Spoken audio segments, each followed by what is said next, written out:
Halo semua, salam. Selamat siang. Salam para pencari kerajaan Bapa di surga dan kebenarannya. Hari ini ketemu lagi bersama The Batman. Tapi pengajaran kali ini tentang belajar isi Alkitab. Mari belajar isi Alkitab ya kawan-kawan ya. Kawan-kawan, untuk pembelajaran kali ini kita akan bicara tentang beda iblis dan setan. Masih banyak orang Kristen yang belum bisa membedakan mana iblis dan setan. Terkadang mereka mengira setan itu adalah iblis dan iblis itu adalah setan. Ya, kenapa saya berani mengatakan demikian? Karena kalian sering mendengar perkataan, dalam nama Yesus enyalah engkau iblis. Dan sering kalian mendengarkan perkataan, tengkinglah iblis katanya. Ya. Sekarang saya mau ngajak kalian berpikir, iblis itu ada berapa? Ya kan? Cara menjawabnya, iblis ada berapa itu nggak sulit kawan. Cara menjawabnya kalian hanya cukup merujuk kepada kejadian 3. Ya. Kejadian 3 sudah dijelaskan di situ adalah adapun ular ialah yang paling cerdik dari segala binatang di darat yang dijadikan oleh Tuhan Allah. Ular itu berkata kepada perempuan itu, tentulah Allah berfirman, semua pohon dalam taman ini jangan kau makan buahnya, bukan? Nah, di situ jelas ada ular. Apakah ular ini bergerombolan datang kepada si Hawa? Jawabnya tidak. Kenapa tidak bergerombolan? Karena kalau dia nanti bergelomboran, nanti jadi siapa namanya yang kepalanya ular itu kan badannya manusia, rambutnya ular. Bukan itu. Ular ini tidak bergerombolan waktu datang kepada si Hawa, tetapi seorang diri. Itulah sebabnya ketika Tuhan menghukum di Kejadian 3 ayat 15, 14, aku akan mengadakan permusuhan antara engkau. Engkau itu ada artinya kata ganti yang merujuk kepada satu orang, ya seorang diri. Tidaklah engkau itu jadi 2 orang, 3 orang, enggak ya. Nah, kawan-kawan, disitulah jelasnya bahwa ular itu satu aja, satu ekor, ya. Satu ular lah. Kalau ekor dulu kan dia belum tentu berekor, ya. Ular namanya. Nah, kemudian kawan-kawan, memang ular berekor ya, karena itu dibilang dia menyeret dengan ekornya sepertiga ya. Kemudian kita melihat lagi mengenai iblis ini. Iblis ini atau yang sering dikatakan si ular tua, ya kawan-kawan ya, si ular tua atau iblis ya. Kita buka Wahyu 20 ayat 2. Wahyu 20 ayat 2. Mohon diperhatikan kawan-kawannya biar kalian tercerahkan. Dan percayalah ini tidak ada diajarkan di gereja manapun. Kalaupun ada itu berarti hebat Pak pendetanya atau pastornya atau punya. Ia menangkap naga. Si ular tua itu yaitu iblis dan Satan. Ingat ya, Satan bukan setan loh kawan. Ya, di sini setiap di dalam kitab suci bahasa Indonesia, penulisan iblis itu selalu dengan huruf besar. Dan penulisan Satan juga dengan huruf besar. Paham ya kawan-kawan? Jadi iblis dan Satan dibilang. Satan bukan setan. Di dalam kita belajar bahasa Indonesia bukan setan dibilang tetapi Satan. Belajar bahasa Indonesia sesuai versi Alkitab ya. Nah, kawan-kawan, sudah jelaslah sekarang kalian sudah ngerti bahwa kalau dibilang Satan itu merujuk kepada iblis. Tapi kalau dibilang setan itu bukan merujuk kepada iblis ya. Karena tidak pernah kalian temukan kalimat di dalam kitab suci bahasa Indonesia ini dikatakan iblis-iblis. Tidak ada itu kawan. Untuk merujuk kepada iblis selalu katakan iblis saja, iblis titik. Karena memang iblis itu satu kawan. Tidak dua, tidak tiga, tidak empat. Tetapi pengikutnya banyak. Salah satu pengikutnya itulah si setan. Maka kalau kalian lihat setan, aku buka sebuah kitab suci ya, jsos.com, kalian bisa lihat di situ. Kalau kalian cari dengan kalimat setan, seluruh setan ini huruf kecil S-nya. Setan, setan, setan, setan. Semua huruf kecil ya. Huruf kecil menandakan dia bukan iblis atau Satan. Nah ya. Lihat, di sini ada kalimat ulang, setan, setan. Oke, paham ya kawan-kawan? Setan-setan ini apa? Dia merujuk kepada banyak setan. Sementara iblis, tidak ada iblis-iblis. Tidak ada itu kawan. Maka Tuhan Yesus Kristus mengusir iblis-iblis. Tidak ada itu. Iblis tok, iblis doang ya. Nah, kalian sudah paham ya kawan-kawan? Nah, kemudian yang harus kalian pahami lagi kawan, kalian sering mendengar dalam nama Yesus enyalah engkau iblis. Itu menurut perkataan Yesus ya kawan-kawan. yang mengatakan bahwa dalam nama nyala engkau iblis ketika dikatakan sama Petrus ya kawan-kawan ya. Kenapa Yesus mengusir iblis? Karena hanya Yesuslah yang bisa melihat iblis. Ini kawan ya. Karena hanya Yesuslah yang pernah bertemu iblis secara langsung ya. Selain Bapa di sorga ya, Ayub 6 ayat 1-6. Iblis berkeliling-keliling akhirnya bertemu dengan Bapa di sorga ya.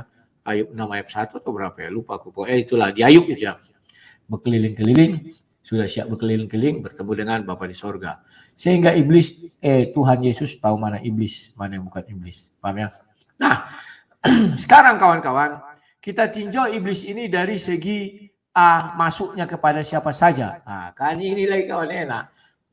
Iblis sudah ditetapkan Tuhan sebagai hukuman. Ya. Ayat 14, Kejadian 3 ayat 14. Lalu firman Tuhan Allah kepada ular itu, karena engkau berbuat demikian, terkutuklah engkau di antara segala ternak dan di antara segala binatang hutan.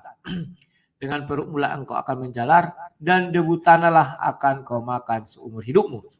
Jadi iblis ini memakan debu tanah. Debu tanah yang dimaksud di sini kalian harus paham ya. Ini pengajaran dari sang debater sini langka loh kawan. Tidak kalian temukan ini di pendeta-pendeta manapun. Kecuali pendeta itu sudah menonton sang debaters ya. Debatman atau mari belajar isi Alkitab nanti ya. Baru dia bisa menjelaskan kepada jemaatnya. Debu tanah makanan ular. Maka kalau orang bertanya kepada kalian, Pak, sejak kapan makanan ular debu tanah? Setahu saya makanan ular itu ular juga bisa. Kan ada ular makan ular ya. Tikus, katak, sapi, misalnya gitu kan. Kalau sanca itu kan ular sawah itu sapi pun ditelannya itu ya. Nah kawan-kawan, kenapa jadi debu tanah Pak? Nah inilah yang harus kalian pahami. Bahwa kalimat debu tanah di sana adalah debu tanah yang paling tua siapa? Coba aku tanya dulu kalian. Hanya satu, namanya si Adam. Ya, kemudian dari si Adam diciptakanlah si Hawa. Paham ya? Jadi manusia itulah debu tanah paling tua. Paham ya? Jadi itulah sebabnya makanan si iblis itulah manusia. Bahkan sampai nanti di neraka pun dia ada, manusia juga masuk di sana ya. Nah, kawan-kawan, jadi iblis ini hanya bisa masuk ke dalam diri manusia. Nah, inilah kawan.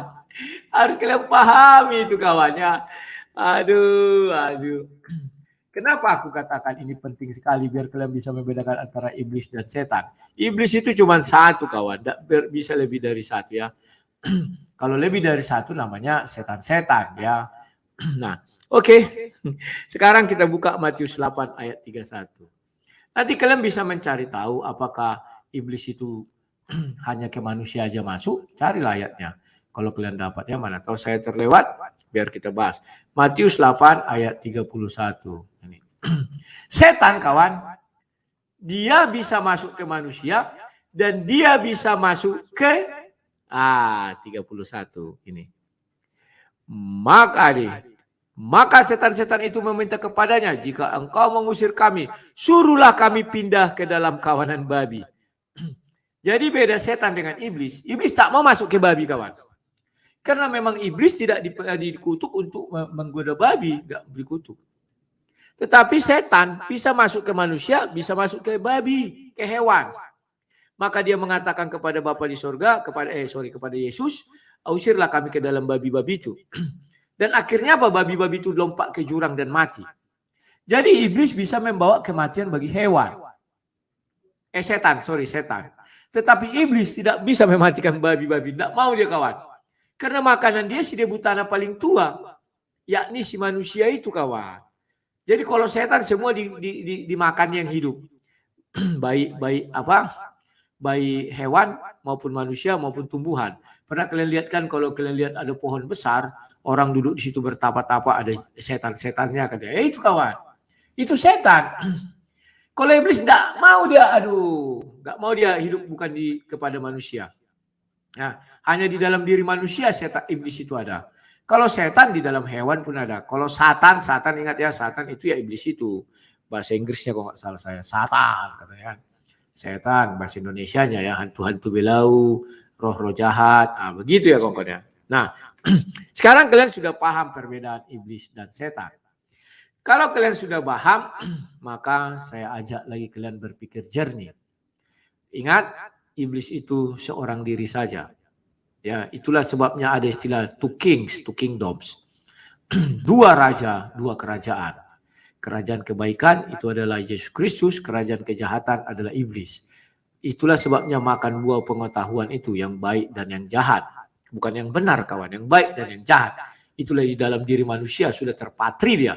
Iblis itu ada di diri manusia karena makanannya adalah si debu tanah ini kawan. Sekarang saya bawa kalian ke sebuah logika. Seorang pendeta dengan gak lantang mengatakan, dalam nama Yesus, nyala engkau iblis, keluarlah kau iblis dari dalam diri orang ini, katanya. Dia sebenarnya mengusir setan, bukan mengusir iblis kawan.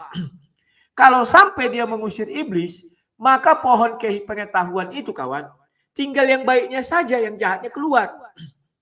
Sementara kapan kita memakan pohon itu lagi, itulah namanya pohon kehidupan. Yang tahu baik saja, tidak tahu dia yang jahat. Karena kau baik saja, maka kau hidup selamanya. Andai kata kau bisa mengusir iblis dari dalam dirimu, maka kau seperti Henok dan Elia. Ya, paham ya kawan-kawan ya? Kalian sudah mendengar firman kemarin ya. Mereka diberi kuasa, Matius 10 itu ya, ayat, kalau nggak salah aku 5 ayat 5. Oke, aku buka ulang ya. Ini kawan-kawan, Matius 10. Ayatnya yang ke-5, 10 ayatnya yang ke-5. Ya, tunggu. Nah ini. Dikatakan di situ ayat 8 sorry. Sembuhkanlah orang sakit, bangkitkanlah orang mati, tahirkanlah orang kuta. Usirlah setan-setan. Ingat ya. Bahwa murid-murid Yesus tidak diberi kuasa untuk mengusir iblis, tetapi setan. Paham ya? Namun begitu pun kawan-kawan, ada sebuah ayat, sebentar ya saya agak lupa ini. Seingat saya di Kisah Para Rasul 10, tapi ayat berapa tunggu saya cari ya. Biar kita berimbang ya. Kisah Para Rasul 10 ayat 38.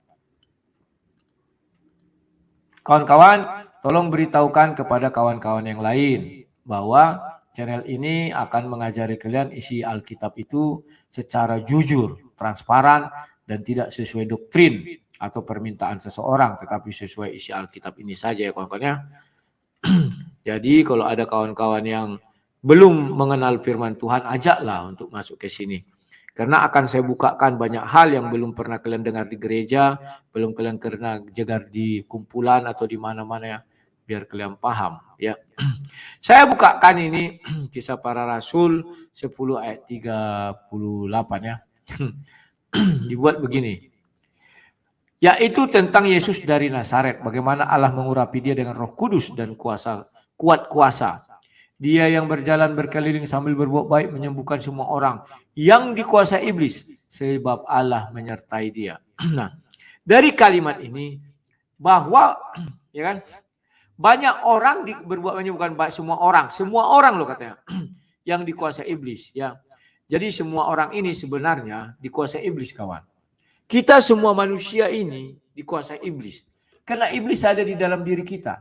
Tetapi ada iblis itu yang bisa kita redam dengan kita menerima Roh Kudus dengan baik dan benar.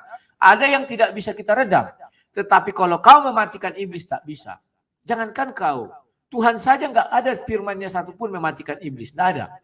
Nanti iblis pun dihukum kawan di dalam api neraka. Tidak dimatikan Tuhan. Paham ya? Jadi kalau ada orang bilang, bunuhlah iblis dalam dirimu. Bilang. Ya, dia tidak mengerti iblis itu siapa. Iblis itu hanya satu kawan. Makanya pernah saya katakan, iblis itu juga seperti Tuhan, dia maha hadir. Ya, maha hadir kawan. Iblis itu maha hadir. Selagi masih ada manusia, tapi dia hanya bisa maha hadir di hati manusia. Di mana ada manusia, di situ ada iblis. Atau boleh kita bilang, kalau kita bilang di mana ada Tuhan, di situ ada iblis, nggak bisa. Karena di sorga ada Tuhan, iblis nggak ada di sorga. Tetapi di mana ada manusia, di situ ada iblis. Paham ya? Bahkan di dalam diri Henok dan Elia pun ada iblis. Cuman Henok dan Elia bisa mengalahkan iblis yang di dalam dirinya. Nah itu bedanya. Kita nggak bisa mengalahkan iblis yang di dalam diri kita. Buktinya apa? Kita mati. Roma 6 ayat 23, upah dosa adalah maut. Jangan kesampingkan itu kawan. Upah dosa adalah maut. Live di FB aja ya Bang, di YouTube nggak ada. Ada di YouTube ada, tetapi mari belajar isi Alkitab, bukan di Sang Debaters. Karena saya sini ingin mau ngajari kalian Alkitab itu secara murni. Kalau di Sang Debaters biarlah begitu. Itu tempat orang melampiaskan emosinya kepadaku, menghujat aku, memaki aku, silakan di sana. Tetapi di sini tolonglah kalian menjaga sikap. Karena saya lihat masih banyak orang-orang yang tidak bisa membedakan, semua tempat pukul rata. Di Sang Debaters dia memaki-maki, masuk ke mari belajar isi Alkitab dia maki-maki. Dia nggak ngerti apa yang dia ucapkan, maka saya katakan Bapak ampunilah dia, sebab dia nggak tahu apa yang aku perbuat. Ya, apa yang dia perbuat pun dia nggak tahu. Aku membagi dua channel ini tujuannya satu kawan. Satu namanya Sang Debaters. Arti Sang Debaters itu adalah seorang pendebat tangguh. Maka apapun hal harus kudebatkan. Kalau aku sepaham tidak bisa aku berdebat. Ya kan? Artinya apa ya? Martonggor aja lah kalau orang Batak bilang. Kesepakatan lah atau lagi rapat. Ini pendebat kawan. Tetapi untuk mari belajar isi Alkitab, kalian lihat. Nanti pada akhirnya aku akan membuka room, rencanaku besok malam ya. Aku akan live dari mari belajar isi Alkitab ini. Dan aku buka room, kita berdiskusi. Ya, kasih tahu kawan-kawan. Karena di Sang Debaters itu tempatnya untuk berdebat. Bukan untuk belajar Alkitab murni. Kalau di situ ya, kalau di sini murni ya. Oke. Sekarang kita lanjutkan. Ini ada seorang kawan bilang gini. Bastian Tian, bumi tempat iblis. Kalau orang pergi ke bulan, manusia pergi ke bulan 3 orang, 4 orang. Apakah ada iblis sana? Ada kawan. Di mana ada manusia di situ ada iblis. Itu aja intinya. Karena iblis itu sudah dikutuk, makanannya adalah si debutana atau manusia. Kalau ada manusia di bulan, ada iblis itu kawan. Itu hebatnya iblis ini. Di mana ada manusia, misalnya manusia pergi ke matahari misalnya kan, wah untuk belanja. Bukan untuk panas-panasan. Ya kan, ada sontoloyo itu bilang kan, kita harus pergi ke matahari, Pak. Matahari itu panas, bagaimana kita sampai ke matahari? Kamu nggak tahu, kita berangkat malam. Malam maksudnya biar kena matahari dia. Kan begitu. Nah, sudah kawan-kawannya ngerti ya. Di mana ada manusia, di situ ada iblis. Itu aja yang tidak. Paham ya? Bahwa iblis itu sudah ditetapkan makanannya si debutana yang tua. Debutana yang paling tua adalah manusia kita ini. Siap ya? Oke, lanjut. Jadi kawan-kawan, bahwa Tuhan Yesus bisa melihat iblis, bahkan mengusir iblis daripada siapa namanya Petrus. Oke. Sekarang saya bawa dulu kalian merantau ke Kisah Para Rasul 5. Ini asik kawannya, Kisah Para Rasul 5. Mau besok saya live dari Mari Belajar Isi Alkitab. Saya harap kalian ikut ambil bagian untuk pembelajaran ini kawan-kawannya. Kenapa? Kalian boleh gali. Di pengajaran-pengajaran lain tidak akan kalian temukan hal-hal seperti yang saya ajarkan. Ya, tetapi Petrus berkata, Ananias, mengapa hatimu dikuasai iblis? Sehingga engkau mendustai Roh Kudus dan menahan sebagian dari hasil penjualan tanah itu. Ingat ya, bahwa Ananias dikuasai Roh Kudus. Melawan Roh Kudus ya, sehingga hatinya dikuasai iblis. Jadi kawan, iblis bisa menguasai hati manusia. Makanya hati-hati. Kau tidak bisa membunuh iblis. Tetapi hatimu bisa dikuasai manusia. Ingat satu lagi pelajaran dari Sang Debaters. Kau tidak bisa membunuh iblis. Jangankan kau. Tuhan pun tidak bisa membunuh iblis. Kok nggak bisa Sang Debaters? Ya, karena firman Tuhan itu kekal. Karena firman Tuhan itu mengatakan makanannya si debutana. Maka Tuhan terikat kepada debutana ini. Manusia yang dia ciptakan. Dia punya kasih. Sehingga manusia ini sampai pada hari akhir nanti tetap diselamatkan. Jempolku kena apa ya kawan ya? Dikasih apa bendet. Kalau anakku bilang aku nggak tahu apa artinya bendet. Tapi ini kalau aku bilang handy plus. Handy plus kan merek. Dah. Paham ya kawan-kawan? Nggak bisa kau bunuh iblis. Tetapi iblis bisa menguasai hatimu. Demikian juga Tuhan. Herodes, ingatlah hebat kali Bible ini kawan. Kalau kalian sering mendengar mari belajar isi Alkitab, kalian akan terkagum-kagum terhadap isi Bible itu kawan. Hebat luar biasa sekali Bible itu. Demikianlah juga firman Tuhan kawan. Herodes, anak buah iblis, ingin membunuh Yesus. Tidak berhasil. Demikian juga di dalam diri kita Roh Kudus. Tidak bisa dibunuh oleh siapapun sekalipun iblis. Ya. Hebatnya itu kawan, Bible itu menjelaskan. Dijelaskan bahwa iblis tidak bisa kita bunuh, tidak bisa matikan. Di Kejadian 1 ayat 22, Kejadian 1 ayat 14, Kejadian 3 ayat 22, Kejadian 3 ayat 14. Paham ya? Demikian juga Yesus firman Tuhan. Firman Tuhan pun tidak bisa dimatikan di dalam diri kita. Gak bisa kawan. Lah bagaimana dengan orang yang belum mengenal Yesus? Dia tidak membunuh firman Tuhan, tetapi karena dia belum mendengar. Bedakan ya kawan ya. Yang belum mendengar dengan yang sudah mendengar. Ya, kita adalah orang-orang yang sudah mendengar. Sehingga begitu masuk firman Tuhan di dalam hati kita, kita tidak bisa membunuhnya. Sekalipun kita meninggalkan Yesus, firman Tuhan itu kawan tidak bisa kau bunuh. Terngiang-ngiang di telinganya. Tetapi dia tetap melawan. Lantas apa yang bisa diperbuat dalam hal ini kalimat yang tepat? Ya, Roh Kudus mengatakan dia bisa meninggalkan kau, dia bisa pergi meninggalkan kau. Itu kawan. Meninggalkan kau dia bisa, kau bunuh nggak bisa kawan. Kau matikan Roh Kudus dalam diri kau nggak bisa. Nah itu.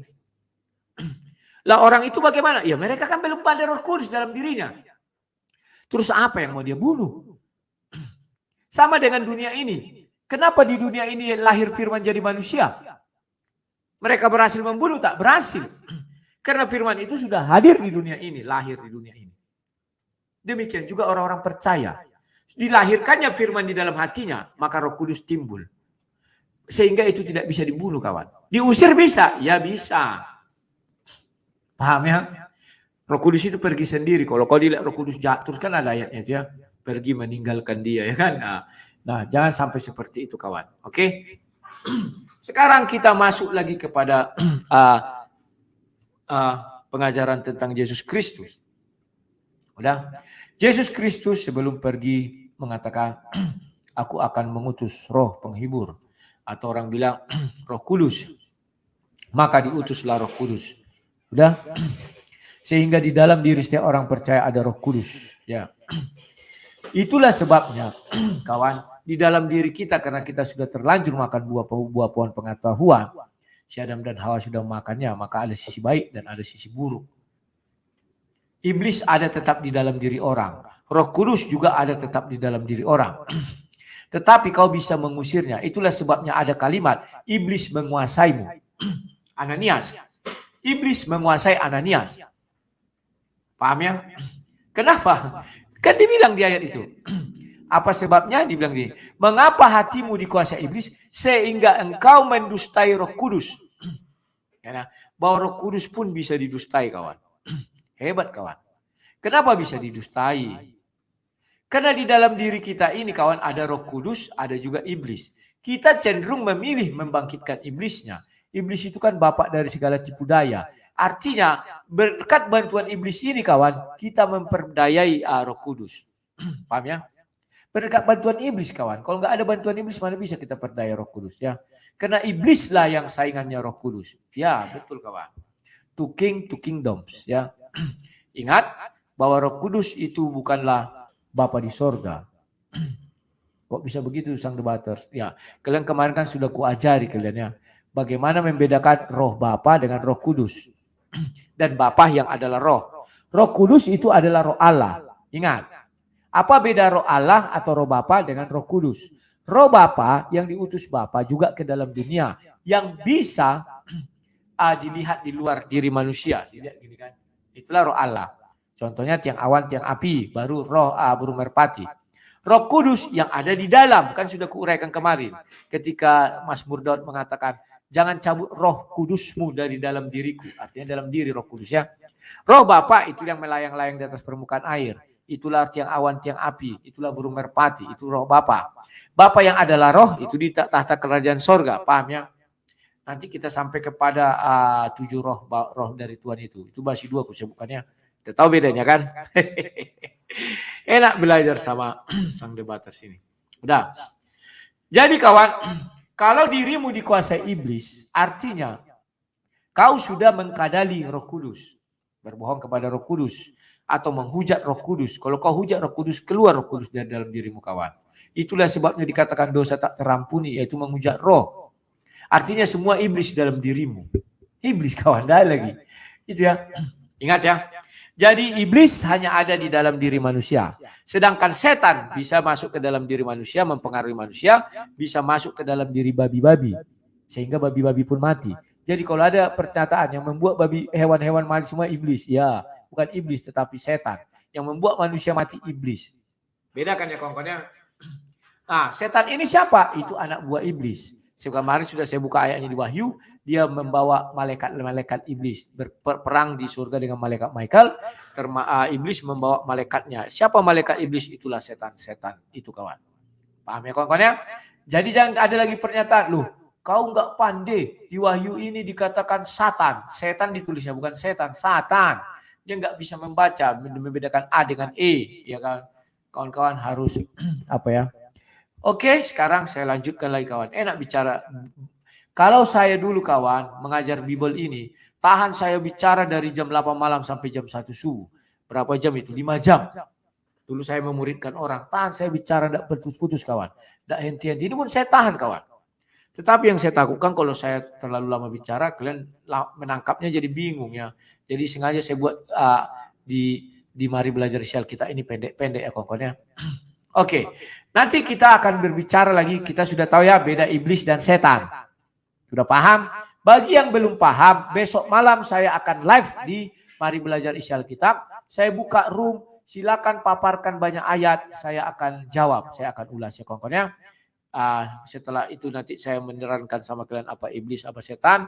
Baru nanti ada saya membuat satu lagi video mengenai apakah kita bisa mengusir iblis. Ingat kawan, kau tidak punya kuasa mengusir iblis. Tidak ada kuasamu. Sekalipun kau manusia suci, kau nggak bisa mengusir iblis. Yang bisa kau lakukan hanya mengusir setan. Jadi kalau ada gembala atau pendeta atau apa hantu belaun entah apa segala macam yang mengaku-ngaku bisa menengking iblis, datangi dia, bisikkan kepada dia, kau adalah Tuhan Yesus bilang. Karena hanya Tuhan Yesuslah yang bisa mengusir iblis. Menengking iblis hanya Tuhan Yesus. Para rasul bagaimana? Para rasul hanya bisa mengusir setan-setan. Kalian baca semua ayat Bible. Mereka dikasih karunia mengusir setan-setan. Ciri-ciri orang yang beriman adalah bisa mengusir setan-setan, bukan mengusir iblis. Gak bisa kau usir iblis kawan. Karena bapak moyang kita, Adam dan Hawa sudah memakan buah pengetahuan. Maka di dalam buah pengetahuan itulah sisi jahat itu adalah iblis. Sisi baik itu adalah Roh Kudus. Paham ya? Itulah kawan yang bisa saya jelaskan kepada kalian. Besok kita nanti mungkin saya akan mengulas biar selesai dulu mengenai ilmu periblisan ini. Besok malam saya akan live. Kalian bisa bertanya jawab sepuasnya. Tapi ingat, ketika besok kalian bertanya jawab, jangan singgung-singgung perdebatan dengan agama lain. Kita belajar isi Alkitab di sini. Kalau mau berdebat, masuklah ke channel Sang Debaters. Pendebat nomor 1 di muka bumi, katanya. Oke, nanti pasti ada yang marah-marah. Apalah kau bukan pendebat nomor 1? Kau nggak tahu si Maeli. Dia adalah preman terkuat di muka bumi. Padahal diginikan pun dia toyor kan. Tetapi kan itu jargon dia. Tidak bisa kalian salah-salahkan ya. Oke, sekian dan terima kasih. Sampai jumpa nanti kita belajar tentang apakah kita bisa mengusir iblis. Sekian dan terima kasih.